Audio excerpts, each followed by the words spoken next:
নমস্কার। গল্পগুচ্ছ সাথে অর্পিতার আসরে সকল শ্রোতা বন্ধুদের স্বাগত জানাই।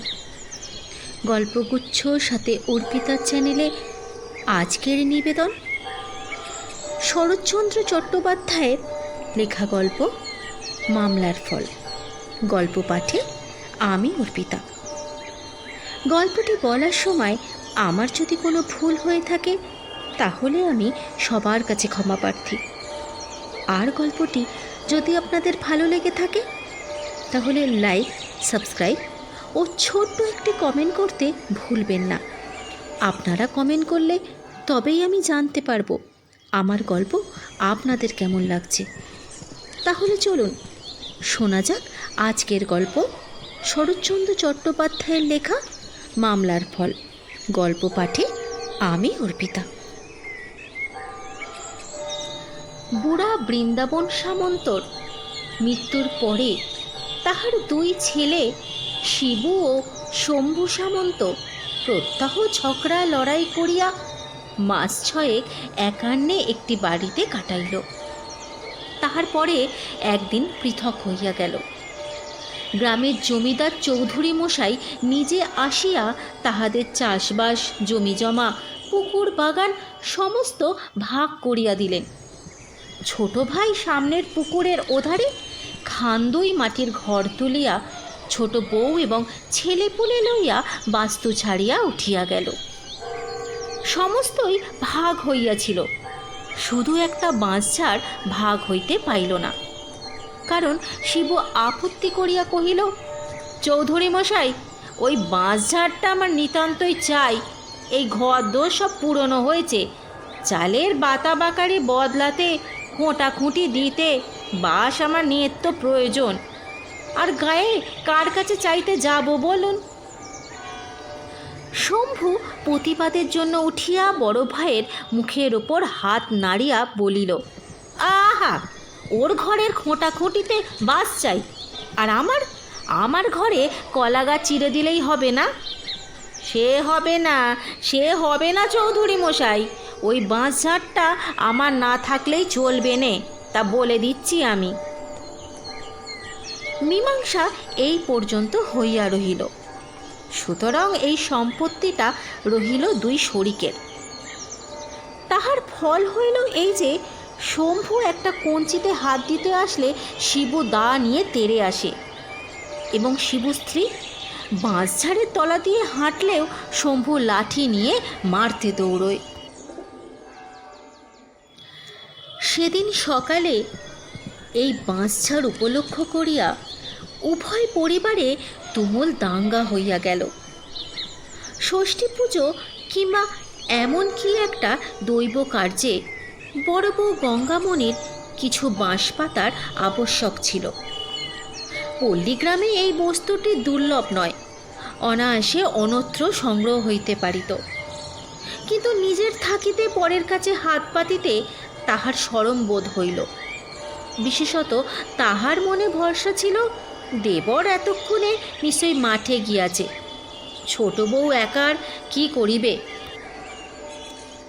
কিন্তু কি কারণে শম্ভুর সেদিন মাঠে বাহির হইতে বিলম্ব হইয়াছিল? সে সবেমাত্র পান্তা ভাত শেষ করিয়া হাত ধুইবার উদ্যোগ করিতেছিল। এমন সময় ছোট বউ পুকুর ঘাট হইতে উঠি পড়ি করিয়া ছুটিয়া আসিয়া স্বামীকে সংবাদ দিল, হ্যাঁ, এই শুনছ, এই দিদিকে দেখলুম গো, সে আমাদের বাঁশঝাড়ের মধ্যে ঢুকেছে গো। শম্ভুর এই কথা শুনিয়া কোথায় রইল জলের ঘটি আর কোথায় রইল হাত মুখ ধোয়া। সে রইরাই শব্দে সমস্ত পাড়াটা তোলপাড় করিয়া 3 লাফে আসিয়া এঁটো হাতেই পাতা কয়টি কাড়িয়া লইয়া টান মারিয়া ফেলিয়া দিল, এবং সঙ্গে সঙ্গে বড় ভাজের প্রতি যে সকল বাক্য প্রয়োগ করিল সে সকল সে আর যেখানেই শিখিয়া থাকুক, রামায়ণের লক্ষণ চরিত্র হইতে সে শিক্ষে করে নাই, তাহা নিঃসংশয়ে বলা যায়। এদিকে বড় বউ কাঁদিতে কাঁদিতে বাড়ি গিয়া মাঠের স্বামীর নিকট খবর পাঠাইয়া দিল। শিবু লাঙল ফেলিয়া কাস্তে হাতে করিয়া ছুটিয়া আসিল। এবং বাঁশঝাড়ের অদূরে দাঁড়াইয়া অনুপস্থিত কনিষ্ঠের উদ্দেশ্যে অস্ত্র ঘুরিয়া চিৎকার করিয়া এমন কাণ্ড বাঁধাইল যে ভিড় জমিয়া গেল। তাহাতেও যখন ক্ষোভ মিটিল না, তখন সে জমিদার বাড়িতে নালিশ করিতে গেল এবং এই বলিয়া শাসাইয়া গেল যে চৌধুরী মশাই এর বিচার করেন ভালোই, না হইলে সে সদরে গিয়া 1 নম্বর রিজু করিবে, তবে তাহার নাম শিবু সামন্ত। ওদিকে শম্ভু বাঁশপাতা কাড়ার কর্তব্যটা শেষ করিয়া মনে সুখে হাল গরু লইয়া মাঠে চলিয়া গিয়াছিল। স্ত্রীর নিষেধ শোনে নাই। বাড়িতে ছোট বউ একা। ইতিমধ্যে ভাসুর আসিয়া চিৎকারে পাড়া জড়ো করিয়া বীর দর্পে একতরফা জয়ী হইয়া চলিয়া গেলেন। ভাদ্রবধূ হইয়া সে সমস্ত কানে শুনিয়া একটা কথারও জবাব দিতে পারিল না। ইহাতে তাহার মনস্তাপ ও স্বামীর বিরুদ্ধে অভিমানের অবধি রইল না। সে রান্নাঘরের দিকেও গেল না, বিরস মুখে দাওয়ার ওপর পা ছড়াইয়া বসিয়া রহিল। শিবুর বাড়িতেও সেই দশা। বড় বউ প্রতিজ্ঞা করিয়া স্বামীর পথ চাহিয়া বসিয়া আছে। হয় সে ইহার একটা বিহিত করুক, নয় সে জলটুকু পর্যন্ত মুখে না দিয়া বাপের বাড়ি চলিয়া যাইবে। দুটি বাঁশ পাতার জন্য দেওরে হাতে এত লাঞ্ছনা। বেলা 1:30 প্রহর হইয়া গেল, তখনও শিবুর দেখা নাই। বড় বউ ছটপট করিতে লাগিল।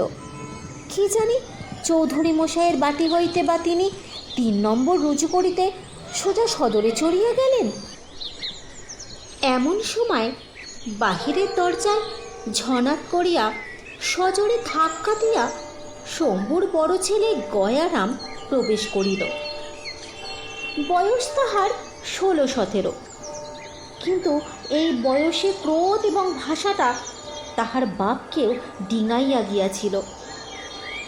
সে গ্রামের মাইনর স্কুলে পড়ে। আজকাল মর্নিংয়ে স্কুল, বেলা 10:30টায় স্কুল ছুটি হইয়া যায়। গয়ারামের যখন 1 বছর বয়স, তখন তার মা মারা যায়। তার পিতা শম্ভু পুনরায় বিবাহ করিয়া নতুন বধূ ঘরে আনিল বটে, কিন্তু এই মা মরা ছেলেটিকে মানুষ করিবার দায় জ্যাঠাইমার উপরেই পড়িল এবং এতকাল 2 ভাই পৃথক না হওয়া পর্যন্ত এভার তিনি বহন করিয়া আসিতেছিলেন। বিমাতার সহিত তাহার কোনোদিনই বিশেষ কোনো সম্বন্ধ ছিল না। এমনকি তাহারা নতুন বাড়িতে উঠিয়া যাওয়ার পরেও গয়ারাম যেখানে সুবিধা পাইত আহার করিয়া লইত।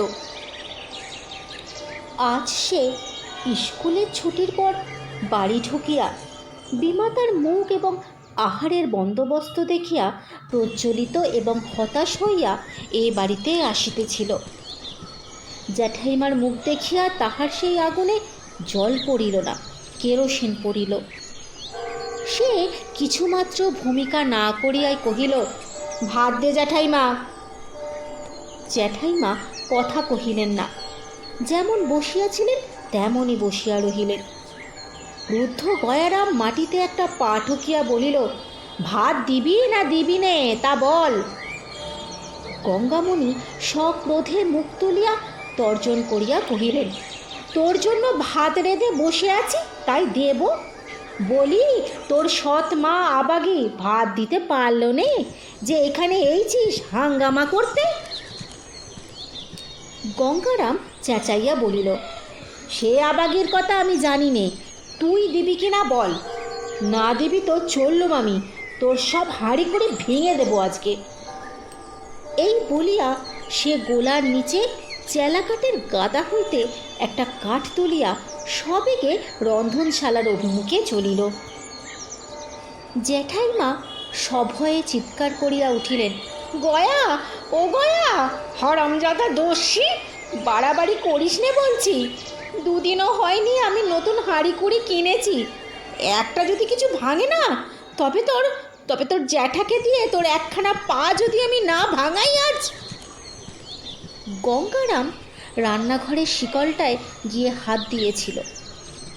হঠাৎ একটা নতুন কথা মনে পড়ায় সে অপেক্ষাকৃত শান্তভাবে ফিরিয়া আসিয়া বলিল, আচ্ছা ঠিক আছে, ভাত না দিস না দিবি, আমিও চাই নে। ওই নদীর ধারে বটতলায় বামুনদের মেয়েরা সব ধামা ধামা চিড়ে মুড়কি নিয়ে পুজো করছে, যে চাইছে তাকেই দিচ্ছে। আমি ডেকে এলুম, আমি চললুম তেনাদের কাছে। গঙ্গামণির তৎক্ষণাৎ মনে পড়িয়া গেল, ঠিকই তো, আজ তো অরণ্য ষষ্ঠী। এবং এক মুহূর্তে তাহার মেজাজ কড়ি হইতে কোমলে নামিয়া আসিল। তথাপি মুখে জোর রাখিয়া কহিলেন, তাই যা না যা, কেমন কে খেতে দেয় সে আমিও দেখি। দেখিস তখন বলিয়া গয়া একখানা ছেঁড়া গামছা টানিয়া লইয়া সেটা কোমরে জড়াইয়া প্রস্থানের উদ্বেগ করিতে গঙ্গামণি উত্তেজিত হইয়া বলিলেন, আজ ষষ্ঠীর দিনে পরের ঘরে চেয়ে খেলে তোর কি দুর্গতি করি তা দেখি শতভাগা। গয়া জবাব দিল না। রান্নাঘরে ঢুকিয়া এক খামচা তেল লইয়া মাথায় ঘষিতে ঘষিতে বাহির হইয়া যায় দেখিয়া জ্যাঠাইমা উঠানে নামিয়া আসিয়া ভয় দেখাইয়া কহিলেন, দস্যি কোথাকার, ঠাকুর দেবতার সঙ্গেও গোয়ার তুমি? ডুব দিয়ে ফিরে না এলে ভালো হবে না বলে দিচ্ছি গয়া, আজ আমি কিন্তু খুব রেগে রয়েছি। কিন্তু গয়ারাম ভয় পাইবার ছেলে নয়, সে শুধু দাঁত বাহির করিয়া জ্যাঠাইমাকে বুড়ো আঙুল প্রদর্শন করিয়া ছুটিয়া চলিয়া গেল। গঙ্গামণি তাহার পিছনে পিছনে রাস্তা পর্যন্ত আসিয়া চেঁচাইতে লাগিলেন, আজ ষষ্ঠীর দিনে কার ছেলে ভাত খায় যে তুই ভাত খেতে চাস? পাটালি গুড়ে সন্দেশ দিয়ে, চাঁপা কলা দিয়ে, দুধ দই দিয়ে ফলার করা চলে না যে তুই যাবি পরের ঘরে চেয়ে খেতে? কৈতব্যের ঘরে তুমি এমনকি নবাব জন্মেছ? গয়া কিছু দূরে ফিরিয়া দাঁড়াইয়া বলিল, তবে তুই দিলি না কেন মুখ পুরি? কেন বললি কিছু নেই? গঙ্গামণি গালে হাত দিয়া অবাক হইয়া বলিলেন, ও মা গো মা, শোনো কথা ছেড়ে, কখন আবার বললুম তোকে কিছু নেই? কোথায় চান কোথায় কি, দস্যির মতো ঢুকেই বলল দে ভাত দে। ভাত কি আজ খেতে আছে যে তোকে আমি দেব? আমি বলি সবই তো মজুত আছে, ডুবটা দিয়ে এলেই তো হয় বাপু।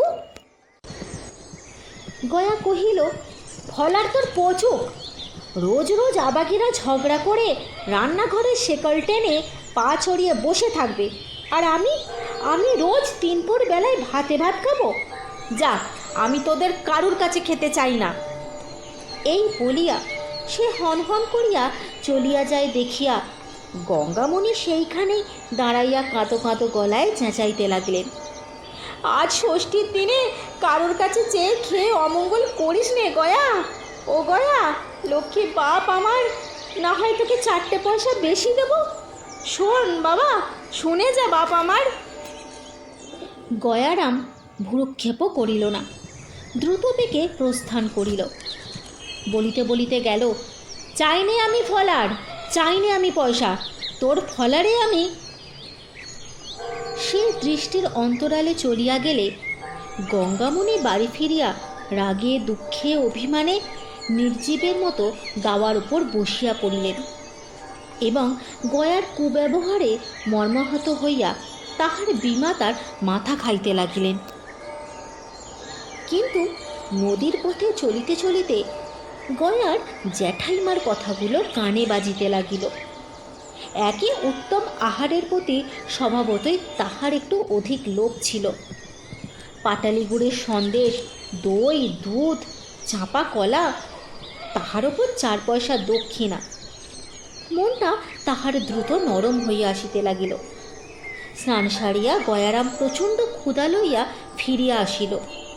উঠানে দাঁড়াইয়া ডাক দিল, ফলারে সব শিগগিরি নিয়ে আয় জ্যাঠাইমা, আমার বড্ড খিদে পেয়েছে, কিন্তু পাটালি সন্দেশ কম দিবি তো, আজ তোকেই খেয়ে ফেলবো।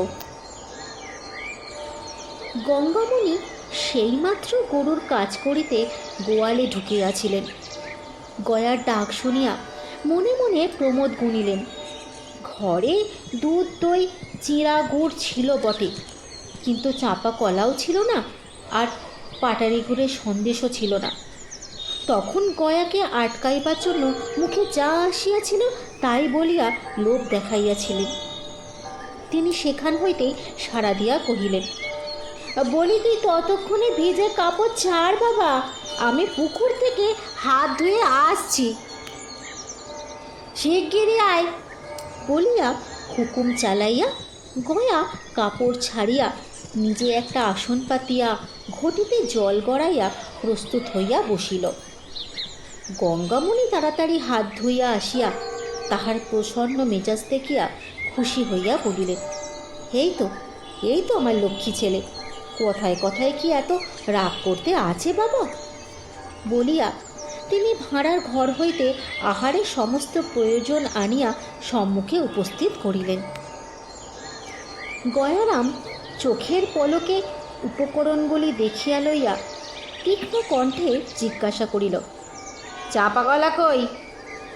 গঙ্গামণি ইতস্থ করিয়া কহিলেন, আরে ঢাকা দিতে মনে নেই বাবা, সব কটা ইঁদুরে খেয়ে গেছে, একটা বেড়াল না পুষলেই আর নয় দেখছি। গয়া হাসিয়া বলিল, কলা কখন ইঁদুরে খায়? তোর ছিল নে, তাই কেন বল না? গঙ্গামণি অবাক হইয়া কহিলেন, সে কি কথা রে, কলা ইঁদুরে খায় নে? গয়া চিড়ে দই মাখিতে মাখিতে বলিল, আচ্ছা খায়, কলা আমার দরকার নেই, পাটালি গুড়ের সন্দেশ নিয়ে আয়, কম আনিস নে যেন। জ্যাঠাইমা পুনরায় ভাঁড়ারে ঢুকিয়া মিছিমিছি কিছুক্ষণ হাঁড়ি করে নাড়িয়া সভয়ে বলিয়া উঠিলেন, যা, এও ইঁদুরে খেয়ে গেছে বাবা, এক ফোঁটা নেই, কখন মন ভুলন্তে হাঁড়ির মুখ খুলে রেখেছিলুম কে জানে। তাহার কথা শেষ হতে না হতেই গয়া চোখ পাকাইয়া চেঁচাইয়া উঠিল, পাটালি গুড় কখন ইঁদুরে খায় রে রাক্ষসী? আমার সঙ্গে চালাকি? তোর যদি কিছু নেই তবে কেন আমাকে ডাকলি? জ্যাঠাইমা বাহিরে আসিয়া বলিলেন, সত্য বলছি গয়া, ও সন্দেশ ইঁদুরেই খেয়েছে। গয়া লাফিয়া উঠিয়া কহিল, তবু বলছো সত্য? যা, আমি তোর কিচ্ছু খেতে চাই না। এই বলিয়া পা দিয়া টান মারিয়া সমস্ত আয়োজন উঠোনে ছড়াইয়া ফেলিয়া দিয়া বলিল, আচ্ছা আমি দেখাচ্ছি মজা। এই বলিয়া সে চেলা কাঠটা হাতে তুলিয়া ভাঁড়ারের দিকে ছুটিল। গঙ্গামণি হাহা করিয়া ছুটিয়া গিয়া পড়িলেন, কিন্তু চোখের নিমেষে ক্রুদ্ধ গয়ারাম হাঁড়ি কুড়ি ভাঙিয়া জিনিসপত্র ছড়াইয়া একাকার করিয়া দিল। বাধা দিতে গিয়া তিনি হাতের উপর সামান্য একটু আঘাতও পাইলেন। ঠিক এমনই সময় শিবু জমিদার বাড়ি হইতে ফিরিয়া আসিল। হাঙ্গামা শুনিয়া চিৎকারের শব্দের কারণ জিজ্ঞাসা করিতে গঙ্গামণির স্বামী সাড়া পাইয়া কাঁদিয়া উঠিলেন এবং গয়ারাম হাতের কাঠটা ফেলিয়া দিয়া ঊর্ধ্বশ্বাসে দৌড় মারিল। শরৎচন্দ্র চট্টোপাধ্যায়ের লেখা মামলার ফল গল্পটির প্রথম পর্ব আজ আমি এখানেই শেষ করলাম। আপনাদের সঙ্গে আমার আবার দেখা হবে এই গল্পটির দ্বিতীয় পর্বের সঙ্গে। ততদিনে সুস্থ থাকুন এবং সাবধানে থাকুন। ধন্যবাদ।